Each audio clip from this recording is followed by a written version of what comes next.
Hello, family. I'm Robert, and I'm a real alcoholic. Let's open this meeting with a moment of silence, serenity prayer. God, grant me serenity to accept the things I cannot change, the courage to change the things that I can, and the wisdom to know the difference. I want to thank everybody for coming, and this is going to be another week, and this is an exciting one for me. We are in the doctor's opinion, Roman numeral XXVI, Roman numeral 26. We ask that everybody turn your phones off or down. Alright, I want to explain how this works. This is a big book study. That means we're going to study paragraph by paragraph. And then we'll break down each paragraph. At the end of the hour, I'll have Q&A, questions and answers. We have pencil and a pad in front of you, so if you have a question at the end, we will answer. We will not interrupt the flow of the spirituality of the study to answer questions. We'll wait to the end. 9 times out of 10, if you have a question, it will be answered in the study. Because technically the book is kind of broken down where you have problem, solution, problem, solution, problem, solution. So if you have like a problem in your mind, guess what's going to happen? The solution is going to come to your mind probably before you raise your hand to ask the question. That makes sense? Yep. Yes. All right, so what we're going to do tonight is continue where we are, and I ask everybody to bring somebody. It's very important that you bring someone, and if you don't bring someone, you need to start passing out flyers. I see James is here, and he said he seen the flyer at a group up the street. And I'm grateful for him. And if you take a look at his book, you will see all them notes and scratches and things like that. And they'll let you know that he's been in this study before. And I know it been, what, 15 years ago? At least 15 years ago he was in this book study and still clean and sober. Amen. I want to ask you one question, James. Have you ever seen anyone who has thoroughly did this? Let me show them your book. Thoroughly did this and worked the 12 steps. Have you ever seen anybody relapse do this? No. And how many years you got clean? 18. 18 years. What's his answer, y'all? No. No. Never seen nobody relapse who download the program. What about the fellowship? Just go to the meetings. Oh, you're in trouble. You're in trouble. Can I get any more clear? I'm giving you living examples. Not just coming out of my mouth. Living examples of what to do to stay clean and sober. AA is made up of 2 parts. The program and the fellowship. NA, program and the fellowship. CA, program and the fellowship. Do not be a professional fellowshipper. You have to download this information. That's the bottom line. And I have never, in my 20 years, seen no one relapse who do this. That makes sense, y'all? Yes. I'm going to give you more and more examples. All right, we're going to start tonight. And I like this part of the book because it's very, very informational. The physician who, at our request. We're talking about William D. Silkworth. I think I'm going to do one thing first. I'm going to read something about, because the doctor's opinion is surrounded by William Duncan Silkworth's medical opinion. He wrote 2 letters to the AA, Alcoholics Anonymous, and to the world. But we read one last week, and then we're going to get into the main letter tonight. But I want to just make you aware, or make us aware, who Dr. Silkworth was and what type of people that he treated. Other than the people who know, who I read this to earlier today, do anybody have any idea what type of people were around AA in the beginning, around Dr. Silkworth and around Towns Hospital? If you know, because I told you that they don't answer, because that ain't making you smart. I just gave you the information. Do anybody got an idea what kind of people were there? Well, no is a good answer. People like to think because we are alcoholics and we suffer from the disease of alcoholism, Eddie, that we're bums, we're weak, we're castaways, we're not intelligent. You know, there's all these negative things about us. I want to clarify that tonight. I want to show the world something different. This has come off the internet. It's about William Duncan Silkworth. Dr. William D. Silkworth, called The Little Doctor Who Loved Drunks, began an indispensable contribution to Alcoholics Anonymous during the early 1930s from his position as medical director of Charles B. Towns Hospital. It is located at 293 Central Park West, 89th Street, New York, New York. Towns Hospital, founded in 1901, was well known as then the rich man's drying out place. I'm going to say that again. Towns Hospital was well known as a rich man's drying out place, a rehab for the wealthy, and it served a worldwide clientele. People from all over the world came to this Towns Hospital to see this doctor. American, and they started naming the kind of people. American millionaires, European royalty, and oil sheiks from the Middle East walked the halls of Towns Hospital. Side by side, brothers in humiliation, in bathrobes and slippers. These were rich, rich people, oil sheiks, millionaires, kings and queens, Prince Charles and all of them. You know what I'm trying to say? That's what was in with Bill Wilson and them. Would you call them bums? I don't. So I think that the terminology is wrong. That makes sense? Yes. It was Dr. Silkworth who told Bill Wilson during the summer of 1933 the nature of alcoholism. The nature of alcoholism.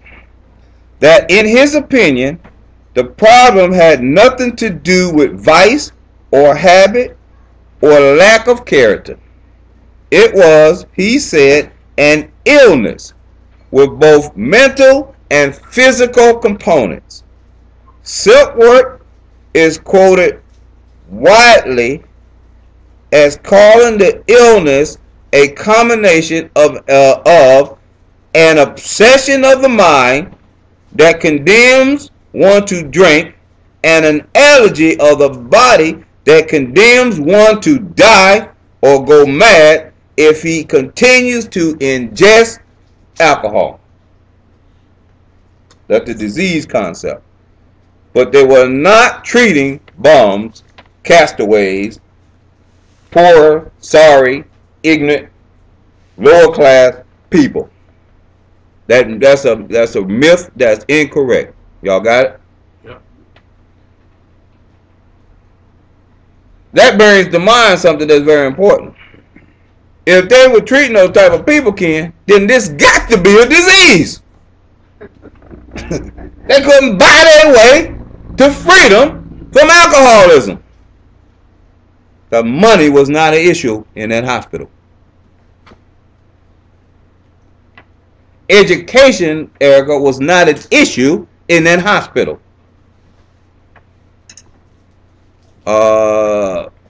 Being brought up in the wrong family environment was not an issue walking down them halls in that hospital. It was the disease of addiction. This is a disease. Nobody gonna be able to take that from us. So we can sit here and try to analyze it, and we can sit here and try to make it what it's not, and try to come up with all these different things and all these different ways of correcting it. But I can honestly tell you, if those people could buy freedom from the disease of addiction, it wouldn't have been them in that hospital. All right, let's go back to the book. The physician at who? We're going to let James read there. Start there. One paragraph. Well, you know the routine. So, friend, I'm James, and I'm a real alcoholic. Hey, James. Hey, James. The physician who, at our request, gave us this letter has been kind enough to enlarge upon his view in another statement which follows. In this statement, he confirms that we who have suffered alcoholic torture must believe that the body of the alcoholic is quite as abnormal as his mind. It did not satisfy us to be told that we could not control our drinking just because we were maladjusted to life, that we were in full flight from reality, or we were outright mentally defective. These things were true to some extent, in fact to a considerable extent with some of us, but we are sure that our bodies were sickened as well. In our belief, any picture of the alcoholic which leaves out this physical factor is incomplete. I know already, and it's always happened, that somebody's going to say, well, we read that last week. I know we read it last week. I taught it last week. So here's the deal. I'm just doing it again so we can put our mind back from last week to this week so we still on one accord mentally. How's that? The physician who, at our request, gave us this letter has been kind enough to enlarge upon his views in another statement which follows. In this statement, he confirms what we who have suffered alcoholic torture must believe. You can underline that, circle that, but you have to believe something, and this is it. That the body of the alcoholic is quite as abnormal as his mind. A lot of people thought that we only had a psychological problem, Eddie. But this man pointed out that we have a physical problem. That our bodies crave alcohol when we put it into our system. Alright. We were talking about allergies, and we're going to get into the disease concept in depth, but we was talking about allergies earlier today. And what we were saying was, you know, my wife had brought up a point, and we was just having a general conversation, and we was talking about, well, she had a nephew that's allergic to shrimp or seafood, certain kind of shellfish, and she couldn't understand because she's not an alcoholic, she doesn't have the disease, and we're going to study that too. That how we can be allergic to something, and he could stop. He just, all right, I done broke out with, you know, fish, shellfish, and I got a rash, and I'm going to stop it. Well, see, the difference between shellfish and alcoholics is that we have an allergy also, but we break out, when he break out with a hive, we break out with a craving that wants to continue to drink. The shellfish don't tell him go eat 10 pounds of shellfish. He don't break out like that. They break out with a hive or diarrhea or something. Well, for me, one beer tell me go get a case. And a case leads to everything else, and I'm homeless for a year. Because I'm chasing and craving that's in my physical body. That makes sense? Yes. That's something that the shellfish don't do, Dur. So it goes on to say that we must believe in this body. And we're going to talk about it so much that you're going to be convinced that you got this. Now, I said earlier, if those rich folks rolled in all sheep could not buy their way out of it, and they had to walk down them hallways, then they accepted the disease concept, then we don't have a chance in the world not to accept it. That makes sense? So it says that It did not satisfy us to be told that we could not control our drinking because we were maladjusted to life. We studied maladjusted, last week. It's when your desires don't match your environment. You have a desire to be a millionaire, but you're drunk, and you living in the streets. So your desire is not matching what you are physically doing, so that's maladjusted. Alright, so it goes on to talk about that we were maladjusted to life, we were full flight from reality, or outright mental defective. These things were true to some extent, in fact to a considerable extent with some of us, but we are sure that our bodies were sickened as well. There it is again, we have sick bodies when it comes to drinking. In our belief, any picture of the alcoholic that leaves out this physical factor is incomplete. And I told y'all over and over and over, if you don't understand what the problem is, if you don't fully understand step one, you are starting your recovery journey incomplete. And that's very important because of the fact that if you look at this thing, people go in treatment after treatment, and the government and the state and the counties and the city and corporations and everybody is donating all this money. And that's fine. That's to help folks. But the people who's treating the clinics and the people who's treating the people are not teaching them what the problem is. There's a gap. There's a hole that has to be closed. Alright? Do the next one. The doctor's theory that we have an allergy to alcohol interests us. As laymen, our opinion as to its soundness may of course mean little. But as ex-problem drinkers, we can say that his explanation makes sense. It explains many things for which we cannot otherwise account.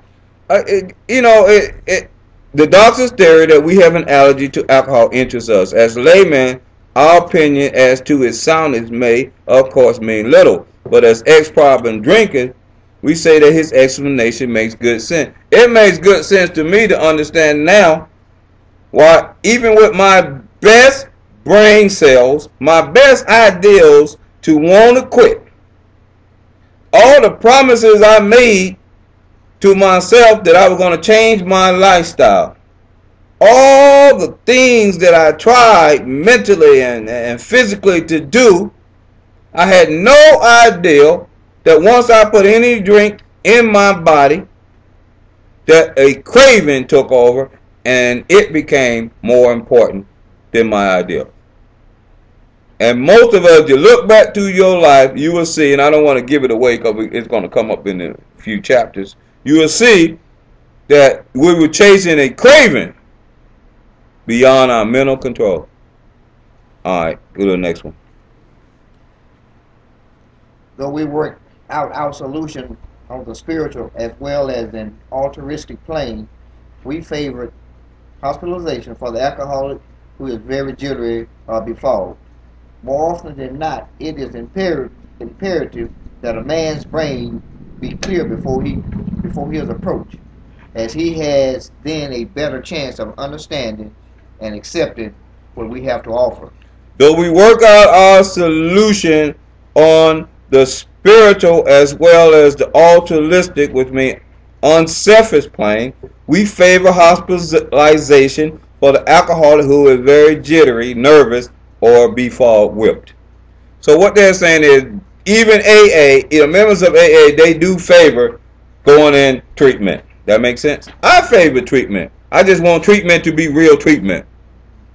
I don't want treatment to be fake treatment no more. I want people to get what you're supposed to get. It's just pathetic. I say that. It's pathetic to go in treatment center after treatment center after treatment center and have no conception of what the disease is. That you don't know anything about the disease. That's pathetic. The people who teaching you in those treatment centers should wake up and learn. All the staff, the case managers, and all this going on. Teach somebody the right thing. Teach them what's real, what's going to change their life. Alright, let's start with the subject presented. The doctor's right. The subject presented in this book seems to be of paramount importance to those afflicted with alcohol addiction. All right, check this out. This is Dr. Silkworth's second letter. This is powerful. This letter right here is very, very powerful. All right, this is the second letter in the doctor's opinion. The subject presented in this book seems to me to be of paramount importance to those afflicted with alcoholic addiction. Paramount means large. So he's putting out some stuff that he thinks is huge, that everybody who suffer need to listen to this. Go ahead. I say this after many years' experience as medical director of one of the oldest hospitals in the country treating alcoholic and drug addiction. All right. Dr. Silkworth, I know he went from like, it may be 30 to 40 years, closer to 40 years of treating thousands of alcoholics. Thousands. And I can honestly say, if you're doing the same thing over and over and over, your mind, you will develop some type of a concept about what's going on. And he's the one who came up with the disease concept, even though the director, the Charles Towns, the owner or the founder of the hospital, was still working at the hospital when Dr. Silkworth came up with this opinion about the disease concept, and Charles did not accept it. He thought it was still psychological, moral, psychological help is what we needed.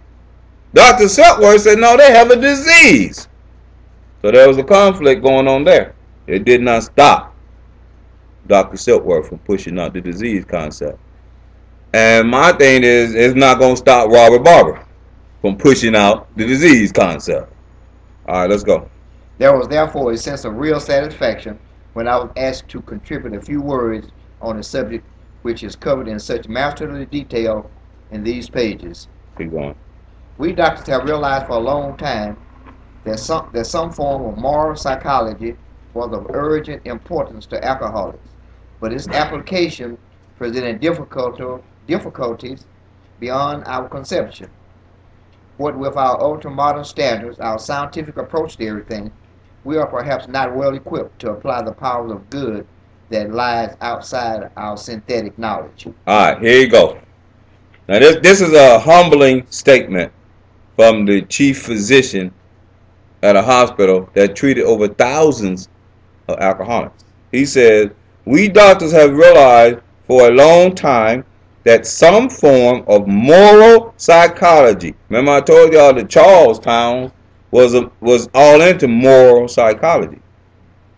So it says that we doctors have realized for a long time that some form of moral psychology was of urgent importance to alcoholics, but its application presented difficulty beyond our conception. Moral psychology is the study of what is right or wrong, or good and bad. It's the study of it, moral psychology. Let me do a little role playing right now.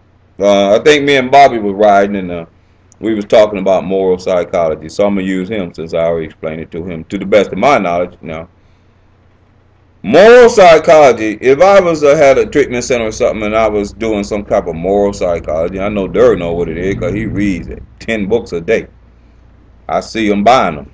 So, if how it will work will be that, let's say some type of mental change is going to have to take place for Bobby not to go out and get drunk and do what he do on a Friday. All right. For the last 3 years, he's been getting paid on Friday. Saturday morning, he's broke. He's broke. The obsession get him when he get his money. The craving takes over, and he's broke Saturday morning. He's been doing that for 2 years. All of a sudden, he's in treatment. He comes into our program, and I say, well, this is what we're going to do, Bobby. Keep your job. You got to pay some rent. Keep your job. But for what I'm going to do is, I'm going to have you on, let's say I got a big chalkboard or something, and I'm going to have you write down, every night when you come in from work, I'm going to have you write down 100 times. When I get paid, I'm going to cash my check, take my money, send my wife some, my kids some, pay my bills, and save some. Something real simple. I'm going to have him write that 100 times a night. So that's, let's say he starts on Sunday. So he got 100, he wrote it 100 times Sunday night, 100 times Monday night, that's 2, 100 times Tuesday, that's 3, 100 times Wednesday, that's 4, 100 times Thursday, that's 5. So he done wrote it 500 times, correct? Won't you think some kind of moral psychology done locked in by then that he should do the right thing when he get paid? He done wrote it down, that sentence, 500 times. He get paid on Friday. Damn if he ain't broke too on Saturday. That's what they're talking about. They said that we doctors have realized for a long time that some form of moral psychology was of urgent importance to alcoholics. But here it is. But its application presented difficulty beyond our conception. They could not figure out after that man done sit down and contemplated and wrote it down for 500 times, and dreamed about it, and ate it, and talked about it all day. I just made him do it on the board. All day at work, he been saying what he going to do. It's in his mind, it's in his blood, it's in his everything, it's in his whole conception of life that he going to do the right thing. But his application baffles us because he went out and did the wrong thing. The man has a disease. I don't care how much good you try to get him to do. If he don't understand about himself and about the disease, he's going to go out and use. That make sense? All right, let's keep going. Many years ago, one of the leading contributors to this book came under our care in this hospital. And while here, he acquired some ideas which he put into practical application at once. All right, they talking about Bill Wilson. Many years ago, one of the leading contributors to this book came under our care in this hospital, and while he was here, he acquired some ideas. He put it into practical application at once. And that's another thing about us. I see a lot, in my 20 years, I have seen a lot of alcoholics and recovering alcoholics that have brilliant ideals, but they do not put them in application. They do not put them in application. And I'm here to tell you, that's how we end up with the program, because Bill Wilson had some ideals. He acquired them. That means they were given to him. He didn't make them up. They were given to him, and he put it in application, and he started seeing results. So if you got any ideals, or you got any dreams, and you got any vision, go ahead and give it a try. Because after this, after you get through this book study, am I right, Dan? You can do anything on earth. That's right. Anything on earth you want to do. The only thing that's blocking you from doing is 6 inches long. Between here and here. Self. It won't be drugs and alcohol. Alright. Later, he requested the privilege of being allowed to tell his story to other patients here, and with some misgiving, we consented. The cases we have followed through have been most interesting. In fact, many of them are amazing. The unselfishness of these men, as we have come to know them, the entire absence of profit motive, and their community spirit is indeed inspiring to one who has labored long and wearily in this alcoholic field. They believed in themselves and still more in the power which pulls chronic alcoholics back from the gates of death. Alright, later, this is kind of like a little poetry thing going on here. It says, later he requested the privilege of being allowed to tell his story to other patients here at the hospital. And with some misgiving, we consented. They probably scratched their head and said, I don't know, you know what I'm saying? And then like, all right, let them do it. The cases we have followed, though, have been most interesting. In fact, many of them amazing. The unselfishness of these men, as we have come to know them, the entire absence of profit motive, and their community spirit is indeed inspiring to one who has labored long and wearily in the alcoholic field. And I can honestly identify with this. because I've been in this field for a long time. And I can honestly tell you it is long and wearily. But when you get one successful person, one person to change their entire psychic self, head off in a new direction, and become a productive member of society, that's far more rewarding than all the pain and long hours and chaos that I have been exposed to. That makes sense? They believe in themselves and still more in the power with a capital P, which pulls chronic alcoholic back from the gates of death. So if you reverse it, they're saying that we were dead, walking zombies, and there's a power that's greater than us that's going to be able to pull us back to life. It's kind of like a resurrection. But don't think that the power is going to pull you back without you doing the 12 steps. The 12 steps is how you get to that power that's greater than yourself. It's not going to be a helicopter that's flying over a drunk and going to pull him up and make him stand up and be a new person. It's not going to be that. It's going to be work. You have to work on yourself in order to recover. You can stop trying to fix everything on the outside of yourself. You're going to have to take the time and work on yourself. That's very, very important. It's about self-work. You cannot be a messenger unless you receive the message. This is not, this 12-step work is really not a knowledge game where you're just passing knowledge information. You have to, when you're doing this type of work, you have to have experienced it yourself, and you're passing on your experience to other people. You have to have done it. This is not something I just sit up here. When I say talk about try to do it this way, I'm kind of giving you examples of what I have done, and it worked for me. Another alcoholic say try to do it this way. They're telling you because they have had the experience. This is not a knowledge thing. This is not me teaching you how to swim from a book, and I've never been in the pool. I've never been in water.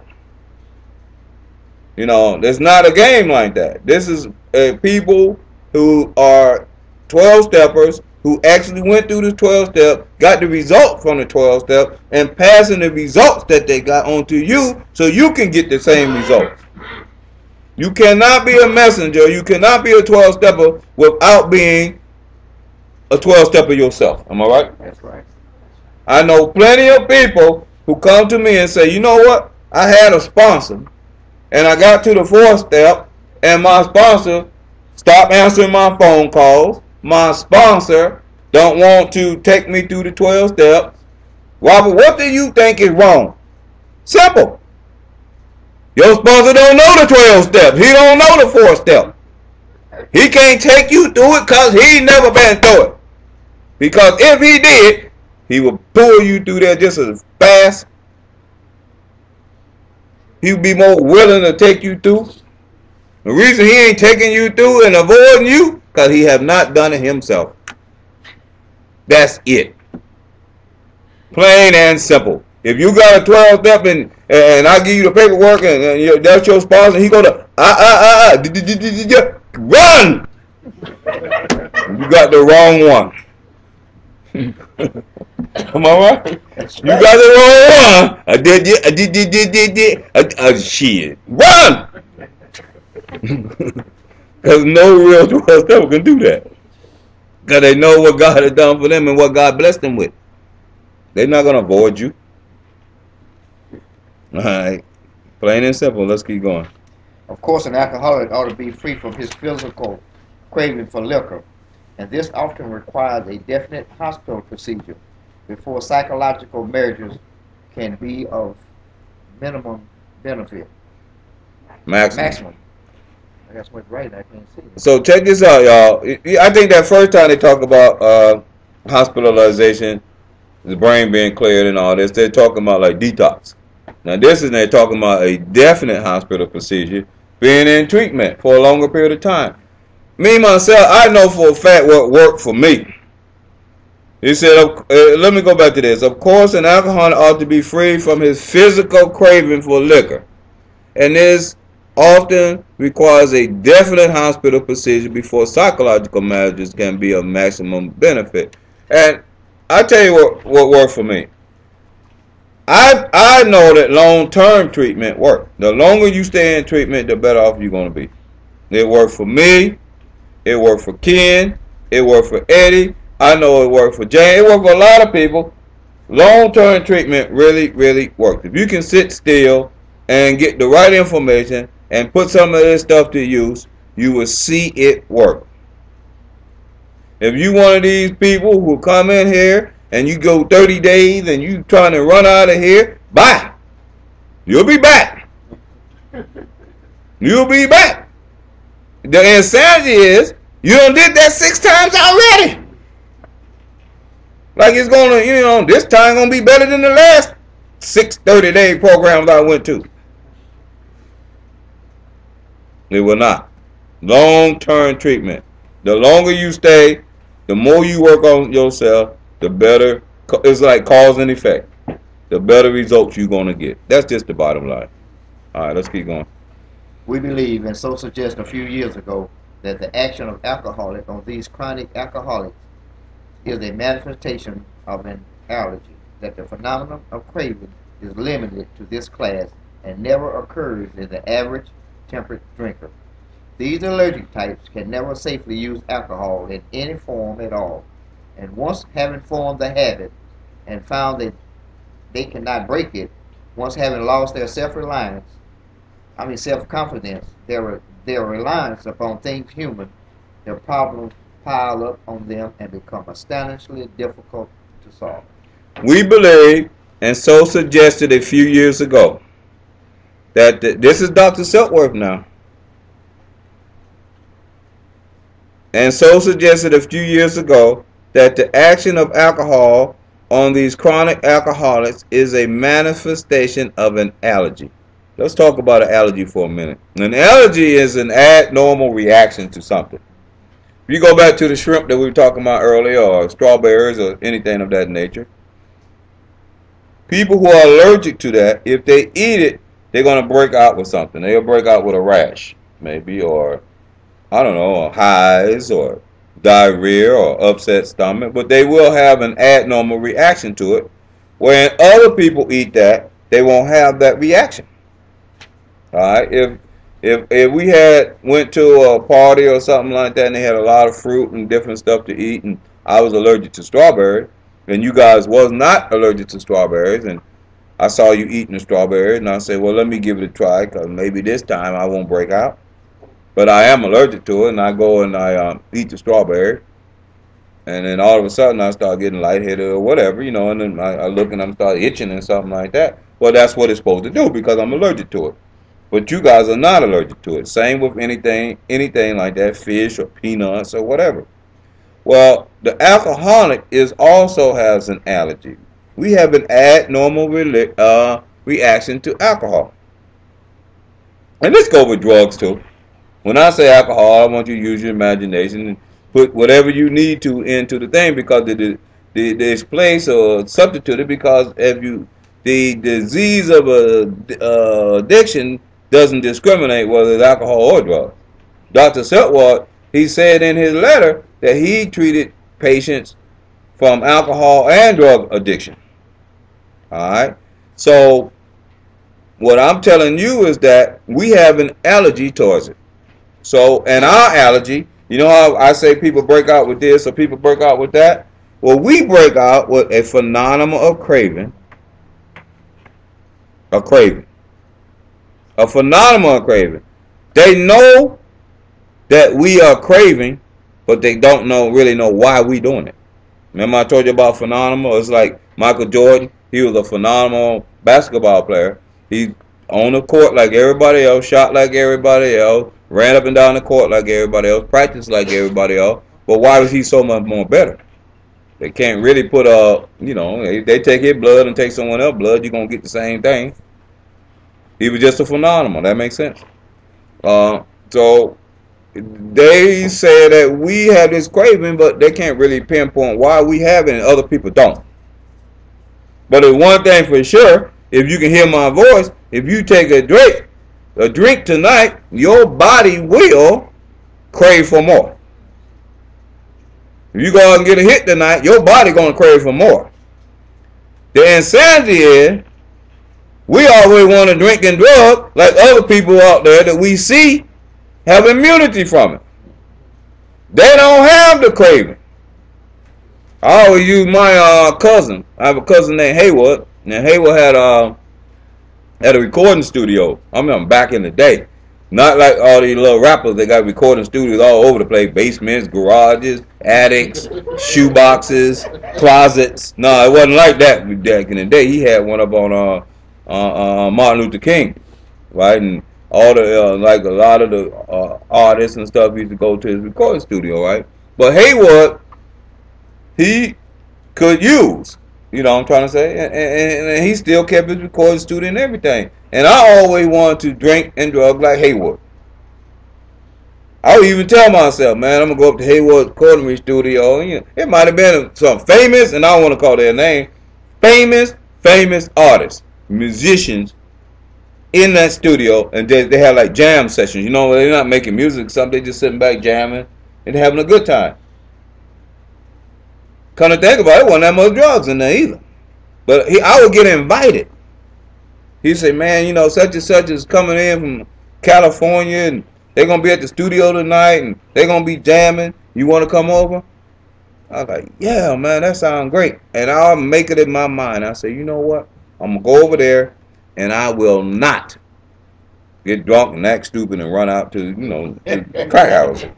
I'm not going to do that. I'm going to chill like Haywood and listen to these guys and, you know, and groove. I mean, that was, and I had free access to that. People, and then after that, the next day, they be in concert at Phillips Arena, CNN. But I had access to go there and sit down and get to know these people and jam with them. I show up, get there, they doing their thing, playing guitars and instruments and drums, and just having a good time. And I'm there, you know, everything smooth and stuff. I drank 2 glasses of wine, Eddie. The hell with these artists. I'm gone. Wow! Out of there. But my intentions was to stay and grow with them. I ain't give a damn about no Phillips Arena and who were the artists or nothing. People are like, do you want his autograph? I said, nah, man, I get it next time you come. I don't need shit. I gotta hit the door.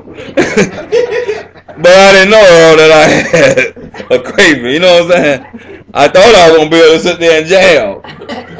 Nah, not Robert. I had to go. Damn, Luther. I had to skip. You know what I'm saying? So, we have this craving. And, you know, I don't even want to talk about the mental part. I'm just going to stay with the craving. Our bodies crave for more and more of it. Now, here's the deal. These chronic alcohols is a manifestation of an allergy. That the phenomenon of craving is limited to this class and never occurs in the average temperate drinker. The people, you know, there's us and then there's them. That's basically how it is. You know, everybody say us, and there's them up on Peachtree Street right now. They chilling. They had a few drinks, everything. They're gonna be able to drink tonight, eat dinner, go home, get up tomorrow, and go to work. There's us in here right now that think we can do that. If you don't believe it, run up there and try it tonight. See where you be tomorrow. It won't be at work. You probably be still up there watching Russian tank come down P Street, hallucinating. Because you are not an average temperate drinker. And stop thinking that you are. So it says these allergic types can never safely use alcohol in any form at all. There it is. No form at all. I'm going to talk a minute about that. When I first got clean and sober, I used to. They said do not gargle mouthwash with alcohol in it. I had mouthwash with alcohol in it, Listerine. So I said to myself, I said, you know what? Maybe they don't know what they're talking about, because I don't see none. I read the back. It was high, 19, 20 something, maybe 40%. I can't remember what it was, but it was high. So when I was going to work, every morning I would get up, brush my teeth, and I gargle with the mouthwash and spit it out. I'm not drinking it. I'm just gargling and spitting it out. But for 30 minutes, I would have a headache. I go walk up to the bus stop, and I had this headache going on.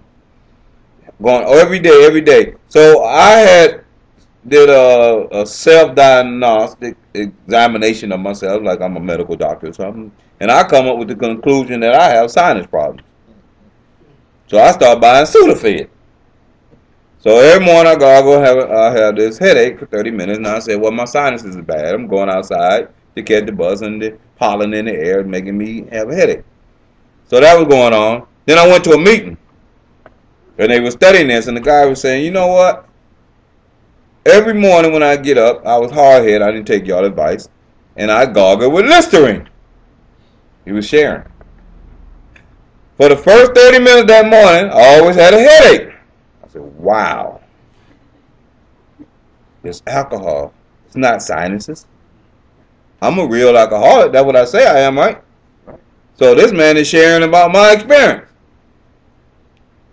I said, okay, I'm going to stop gargling with Listerine. I'm going to go buy me some stuff to have no alcohol in it. And they had a lot of it going, on the shelf. So I said, I'm going to do that. So I was working at Goodwill, so I go up to Goodwill, right? And I found a container, that they were selling. And it was empty, like 50 cents. So I bought the container. So I am a real alcoholic now, because this is how alcoholics think.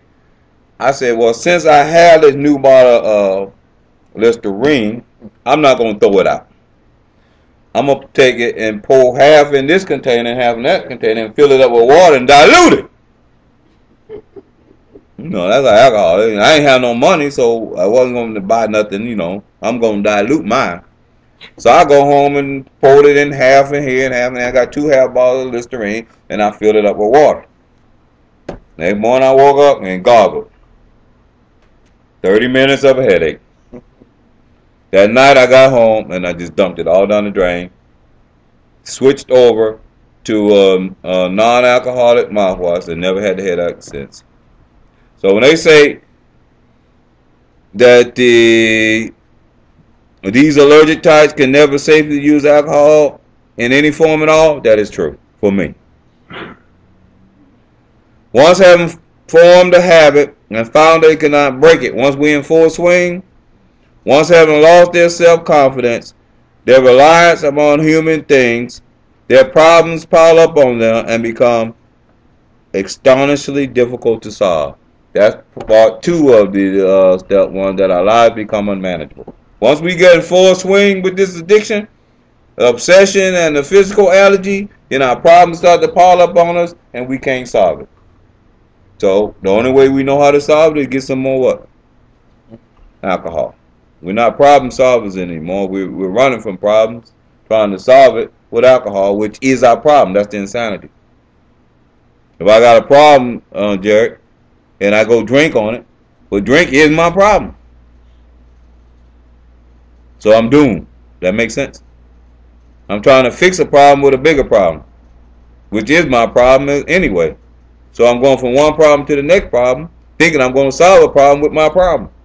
I can do this all day with a problem, because I'm going from one problem to the next problem. Then I come in here to the step up, and Robert don't know what the hell he's talking about. I'm going to give me a hit so I can solve my problem. And I'm back in my problem. There is no solution to the problem because I'm always in the problem. And I live my whole life like that, wondering when I'm going to get a solution because I'm in the problem. Insanity. All right, let's keep going. Frothy emotional appeal seldom suffice. The message which can interest and hold these alcoholic people must have depth and weight. In nearly all cases, their ideas must be grounded in a power greater than themselves if they are to recreate their lives. Alright. Faulty, that means playfully or lightly.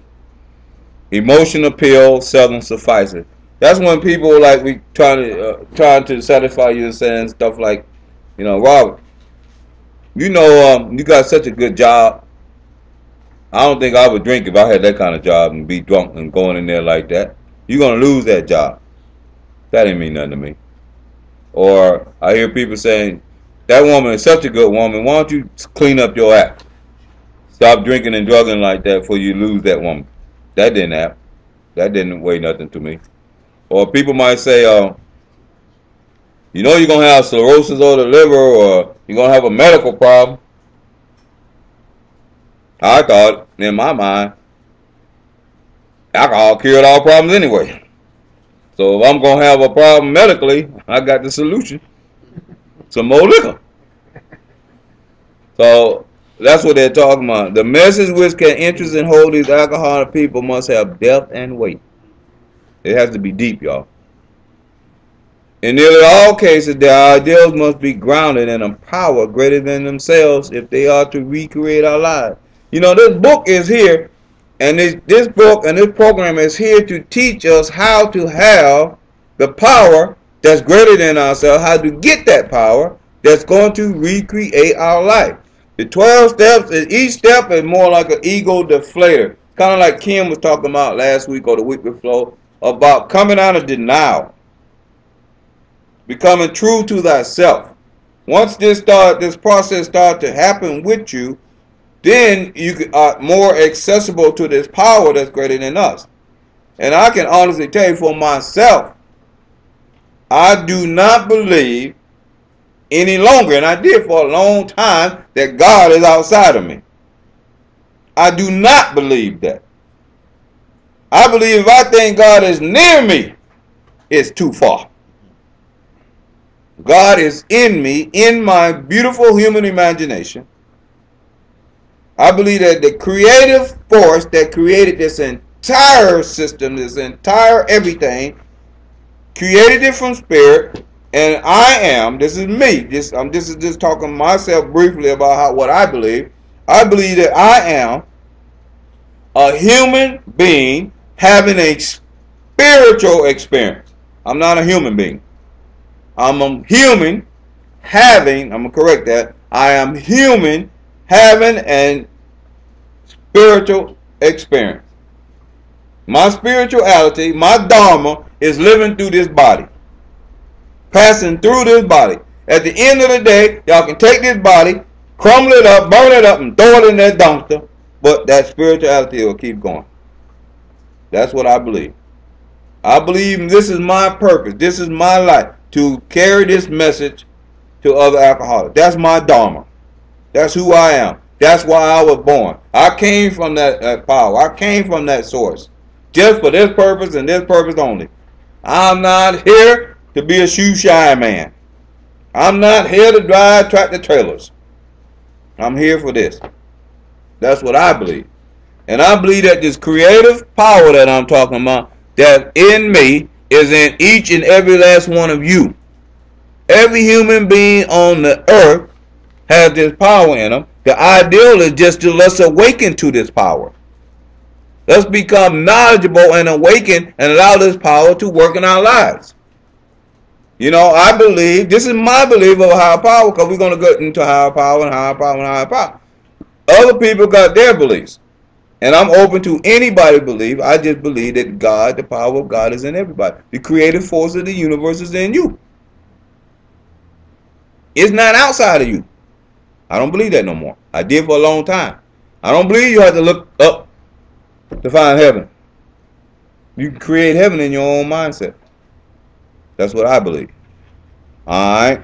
And that's what helped recreate my life, because I'm a co-creator with God. Alright, let's keep going.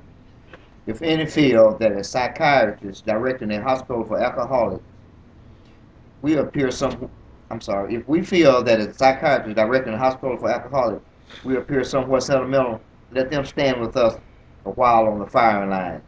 See the tragedies, the despairing wife, the little children. Let the sorrow of these problems become a part of their daily work, and even of their sleeping moments. And the most cynical would not wonder what we have accepted and encouraged this movement. We feel, after many years of experience, that we have found nothing which has contributed more to the rehabilitation of these men than the altruistic movement now growing up among them. If any feel as psychiatrists directing a hospital for alcoholics we appear somewhat sentimental, let them stand with us a while on the firing line, see the tragedies, see the despairing wives, the little children. Let the solving of these problems become a part of their daily work, and even of their sleeping moments. And the most cynical, most fault-finding people will not wonder that we have accepted and encouraged this movement. See, this man was in the infantry. He was on the front lines. He wasn't sitting at a computer 10 miles from a clinical situation. You know what I'm trying to say? He was there. He saw the people come in with their lives torn up. He saw them recreate their lives. He saw people change their lives, be reunited with their families. And you know, he saw the suffering wives to become happy family women again. He saw all the tragedies. He saw everything. He was right on the front line with the people. And he's saying that with all that going on, and he now accept the AA movement because he's seeing real change through one alcoholic working with another alcoholic. He did not have to say that. I have to take my hat off to him and salute him. Because he could have easily wrote, it was my hospital, my disease concept, and y'all doing it because I told you to do it. Am I right or wrong? That's right. He could have wrote that now. But he didn't. He took a humble position and gave it to the people that need the credit. Alright. Then he said, we feel, after many years of experience, that we have found nothing. To me, that's powerful. The man said he had found nothing which has contributed more to the rehabilitation of these men than the altruistic, that means unselfish movement now growing up among them. I think that's deep. They have found nothing. There's no man-made scientific knowledge, no ultra-modern science, no chemistry, no pills, no liquid, no nothing that can do a better job than AA doing themselves. One alcoholic helping another. That make sense? Yes. All right, let's keep going. Men and women drink essentially because they like the effect produced by alcohol. The sensation is so elusive that while they admit it is injurious, they cannot after a time differentiate the truth from the false. To them, their alcoholic life seems the only normal Let's one. stop there. I'm gonna stop here, and then next week is what this paragraph, and it's long, is the entire disease concept. But I don't have enough time to do it tonight. So I'm going to stop here, and next week, make sure you bring somebody. Please bring some people. If you got to drag them, bring them. Because they don't want to miss the disease concept. I'm not begging for people to come because we got a large group in here now. What I'm talking about is I don't want people who need the message to miss the message. That makes sense? So, men and women drink excessively because they like the effect produced by alcohol. We do not like the taste of alcohol. I like the taste of soda, but I'm not going to drink a case of it. I'm not going to say, well, let me get a case of Diet Coke and drink the whole case. Because I don't like the effect of Diet Coke. But you let me get one beer, I'll order a case of it and drink it because I like the effect produced by alcohol. That makes sense? The sensation is so elusive that after a while they admit that it is injurious. They cannot after a time tell the difference between the truth and the false. To them, their alcoholic life seemed the only normal one. I was an alcoholic for so many years, and I was homeless for a lot of years. And I had, in my mind, a lot of concepts that went along with the alcoholic life that I thought I had made my life living in the streets and drinking normal. I created this normal insanity about it in my mind. And I'll give you some examples. I used to eat out the trash cans and the dumpsters. Okay? Now, if you go behind, I don't know what's going on today. It's been a long time ago, but I don't think it changed that much. Church's Chicken is a good one. Behind Church's Chicken, you know how they fry the chicken and then they have like the little skin, like the little skin pops off in the bottom of the grill. You know what I'm talking about, Anthony? And they throw that in a big old bag. Then they throw it in the dumpster. Now, if you got a beer of 40 or something and you get that bag, you lucky enough to get that bag and eat them chicken thing, that was good eating. So I would develop in my mind why, like normal folk go in the front door and pay for the chicken and take it out. To me, that was insane to walk in the front door of that place and pay for a chicken box and take it out, and all you had to do was wait till the end of the night and grab it out of the dumpster. So that became normal for me. I thought that the normal people was insane and my way was normal. My way of drinking and thinking. Another one was the same with the pizzas. Pizza Hut was a good one. I knew at night if they had deliveries and somebody didn't get them or something, 10, 12 pizzas were going in the dumpster. Now, why would somebody in their right mind pay for pizza and all they got to do is wait? Just wait. You can get 10 of them for free. Take them right over to the gas station, put them in the microwave, and eat. It was just crazy. Here's another one. Sometimes I'll go downtown to the fancier restaurant where the real money was spent. Go down to Houston's or, you know, one of them fine Italian restaurants where they have steak dinners and lobster. I watch the people go in with their little kids. They might spend couple $100 for dinner. In my mind, here's my thinking. Okay, well, they got 2 little kids. I see them, little kids, 5 years old. They gonna order them kids some steaks. There's no kid on earth can eat no whole steak. And then the steak eaters, they don't eat like a hamburger or chicken and hold their hands and all that. They cut it with a knife. And the fork usually be on the inside and the knife on the outside. So there's no germs being connected. So, and I know nobody eat no whole steak. And the same with the potato and the bread and all the other stuff. So I will wait till the end of the night. Now, and that's a little messier because it ain't like pieces all whole thing. They throw all that stuff together. I go through, and sometimes the mashed potatoes be on it, you know. I go and get me a big old T-bone, big old juicy steak about that big. I can tell they ate a little bit of it. I get me a whole potato because sometimes people don't eat the potato. And get me a whole potato. Get me the broccoli. Get me a nice one. That's my Sunday dinner. To treat myself. And I will go somewhere and heat it up. But the insanity is, they spent $200 for that night. I got it for free. They got to be stupid. Here's another one. Why buy a watch? See, all I needed time, I ain't need but time. One thing I needed time for.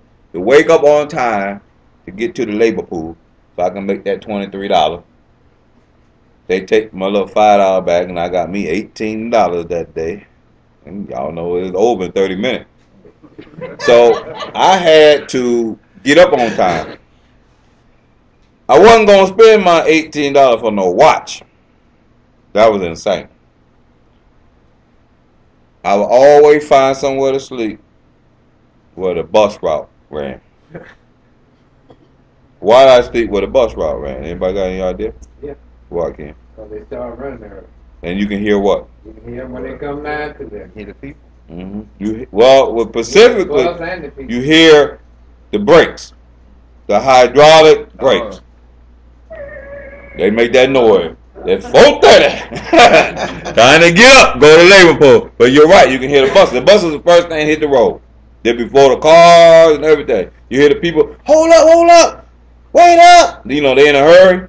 When you hear that, you hear all that commotion, you know it's time to get up. Didn't need a watch. People that were doing all that needed watches. I didn't need it. That was my watch. So what I'm saying is, it made no sense. I would have $20, $30 in my pocket and still stand in the soup line. So after you do that and you get all these kind of concepts going on, at the end of the day, your alcoholic life becomes normal. That makes sense? You have all this insane stuff happening, and you don't transformed it from insanity to, from sanity to insanity. You're not a productive member of society no more, but I am a productive member in the insane society. It becomes normal. That's another problem we're going to address later on. It's not only is it normal, but that's an addiction too. See, people think when they come off drugs and alcohol, Earl, that they're just addicted to drugs and alcohol, but you're addicted to that insanity. That way of living. That's an addiction too. Alright, what we're going to do now is go to Q&A. Alright. You were talking about something about something being not being hereditary, but I was wondering what makes me different. Like why can't I pick up a drink? I don't think it was hereditary. Well, my dad was a drug addict, but still, like why can't I pick up a drink and just put it down, but my cousin can't? Well, first of all, I ain't saying nothing about hereditary. I know, that's what I'm saying. It's not hereditary. That's what I'm saying. Okay. Like that's why I just. Why you can't? Yeah. Why you can't like drink? What makes it? Like I'm gonna stick to the book. I'm gonna be real strict to the book. I done heard a lot. Yeah. I done heard water in the back of the brain. I heard everything. But the book says it's a phenomenon. They can't really tell you why you have it and your sister and your cousins and your brothers don't. That's why they say it's a phenomenon of craving. I can only tell you that I'm going to go by the book. I'm not going to try to waste time trying to figure it out. You know what I'm trying to say? But a lot of people can. If you want to, fine. The book says it's a phenomenon. They don't know why Robert got it. My sister don't have it. All the men in our family's got it. The Barber family. If you a man and you drink, you're going to be Skid Row. The women don't have it. Is that hereditary? No. Could be. I don't think so. Could be. But I just know about me. I know I have it now. And see, I think that's the beautiful part about step one, to answer your question. If you know you got it, then you don't have to worry about who don't have it. That makes sense? Don't we say that all the time? Focus on yourself. Yeah. If you know you got it, don't worry about nobody else. Let them find out for themselves if they got it. And that's a true statement, because I had my after I got clean and sober, I knew I had the disease. I knew my brothers and my father had it too. But one by one, each came into the program until they died. I tried to tell them they had it. You know, I have daughters, and I tell them, look, I know y'all out here drinking and doing this and doing that, but better watch it. I got you. Yeah, like, I mean, I know you say focus on yourself, like, but I don't have kids, but I watch my brothers. He's an addict like me, and I watch his kids. Like, they skip my niece, they skip my other niece, but my nephew, I was watching him when his mom went to Iraq, and he'll take a Slurpee, you know them Slurpees, the freeze, brain freeze, and he would always, and I'm like, Kevin, why do you do that? And I thought, I said, okay, he don't have a problem, because he liked that thing. Yeah, I understand where you coming from, but I don't know if that's gonna be a problem. I'd rather surf than and have a good life with a frozen brain and surf and be a Skid Row bomb. He might just like coldness in his head. I wouldn't claim it as a problem. You know, but we do know you got a problem. I got a question, Robert. All right, go ahead. Understand you said about alcoholics drink. When they take that first drink, it leads them to drink more and more and more and more, and it just goes on and on and on. Do some alcoholics? I'm gonna take me for example. I can buy a 6-pack, and when that 6-pack gone, I'm through because I know I got to go work the next morning. But the next day, I go back to that same 6-pack. Over the next day, every day. Mm-hmm. But that's still the disease. Let me tell you something. The next week, I'm gonna break this down to you. Next week we're going into okay, yeah. Next week we're going into the disease concept. That usually take an hour. And the week after that, we're gonna go into the classifications of alcoholics, and that's what we're talking about. Different classifications. I hear a lot of stories that like different things. Like I can tell you about me. From the first day I drunk and got drunk, I like being drunk. So I always wanted to get drunk. It made no sense to sip on something and not be drunk to me. It made no sense. That wasn't no fun. I got a buzz, but a drunk, fall out, blast out drunk all night long wasn't the thing. But how did you get here? There it is. Okay. Huh? There it is. Yeah, if you in, huh? Overdoing it. Yeah, if you in here, then you a real alcoholic. That's my classification for it. You can try to simplify it all you want, but at the end of the day, you sitting in AA. Treatment. Right. So we were talking about 12 steps earlier. So let's say you have to go through the 12 steps like since you've been sober 20 years. Do you go through it multiple times, or is it just like a one-time thing? For me, I'm gonna be honest with you. I did a thorough, very good 12-step the first time.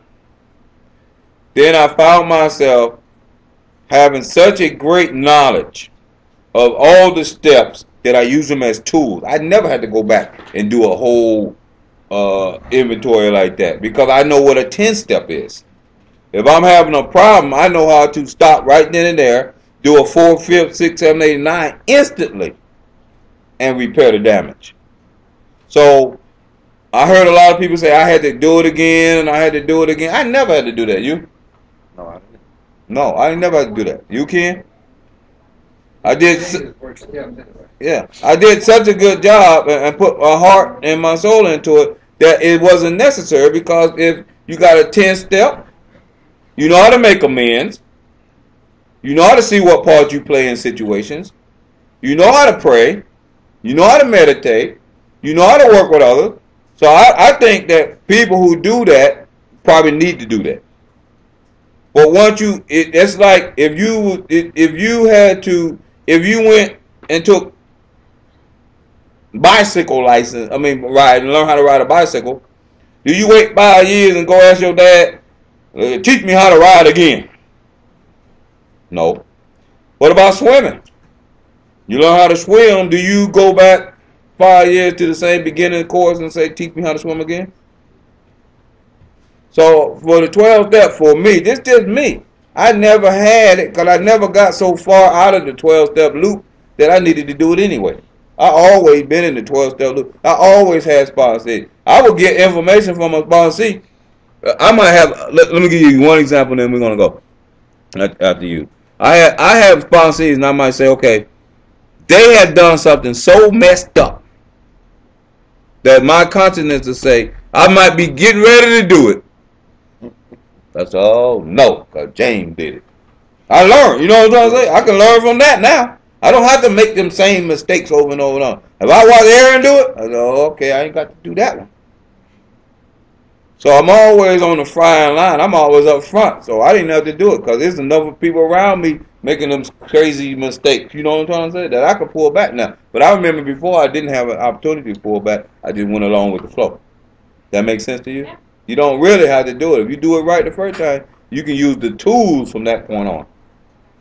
Unless you get sold. And then there's another thing down the line called sober but stuck. Well, you get like 10 years, 12 years or something like that. I got stuck in sobriety while I was helping everybody else, but I wasn't feeling it myself. Then I had to go and get psychological help, right?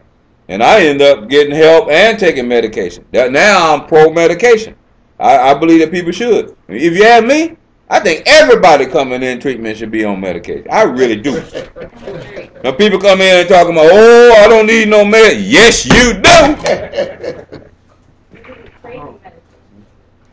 I was noticing that they kept saying altruistic, and what I want to ask you is